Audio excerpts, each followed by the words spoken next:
of African descent. She's a black woman. Connie? Kamala Harris is a black woman.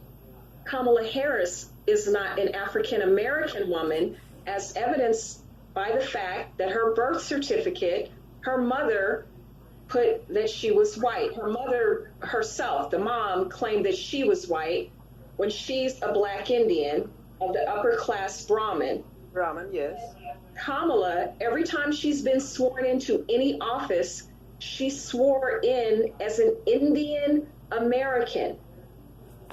She didn't start becoming African American until she started running for office. No one's saying that she's not black. I've made that clear. There's all types of black people.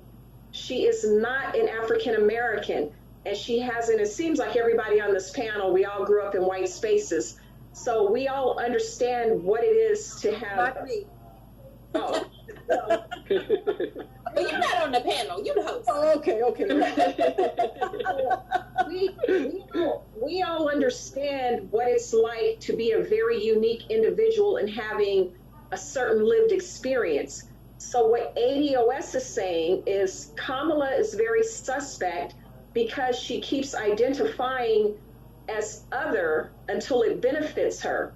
And what we're seeing quite often, there's a video, if you Google it, when Kamala was asked, why do you advocate for specifically for every other group? What are you going to do for black people? She got real black. She wagged her head. She said, let me tell you something. I'm not doing anything specifically for black people. Google it if you don't believe me. And that type of thinking is where ADOS is having a problem. This is lived experience. Please give me about 30 more seconds. This is very important to our movement. What's been happening is ADOS has always had a Pan-African mindset. We've always been happy for everyone with black skin. But then what we're seeing is everybody else is saying, you guys aren't African, you're not Caribbean, you're not this, you don't have any culture. And so what we're saying is, why can't we all have, I think Dr. Umber spoke about landmass. We're Americans. We've been so disassociated with Africa for so long. I know I'm of African descent, but back to Kamala, when you have immigrant parents, they have a different outlook on life. And they keep telling us, stop complaining, stop whining. Well, our whining and our complaining is what got immigrants here. Our civil rights leaders were instrumental in getting the Immigration Act of 1965 passed.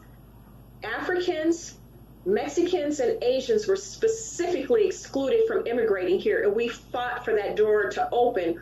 Only now to have 30 our seconds own up, black boo. brothers and sisters come here and tell us to stop being lazy. They're using white supremacist speaking talking points against us and telling us, look, we're making it, why aren't you? Well, you are coming from another country. They pick the best that are allowed into this country, specifically black people, have a higher standard. So the best are coming here. You're coming here to go to school, or you're wealthy. So Understood, Connie. We take that. I gave you your 30. I gave you a little over your 30. But I do want to talk about you saying Kamala is suspect in her blackness. You say she's suspect because she changes it to benefit her, or she changes it to use it for her advantage. Angel, do you agree with that? Why you gonna put me on the spot? Well, because she's your soror, she's your alumni. Y'all got a whole lot in common. Don't put your sorority before the betterment of all black people. Your allegiance to black people. I do believe the sorority. I do believe that even though I'm not a part of the sorority, I do believe that black sororities invest a lot in the black community and specifically are there for the betterment of the black community. Did I get that wrong, Angel? No, not at all. So I will say this, and I'm going to be very diplomatic in my response. I feel like I did it. I made $60,000 in 1 month from selling T-shirts.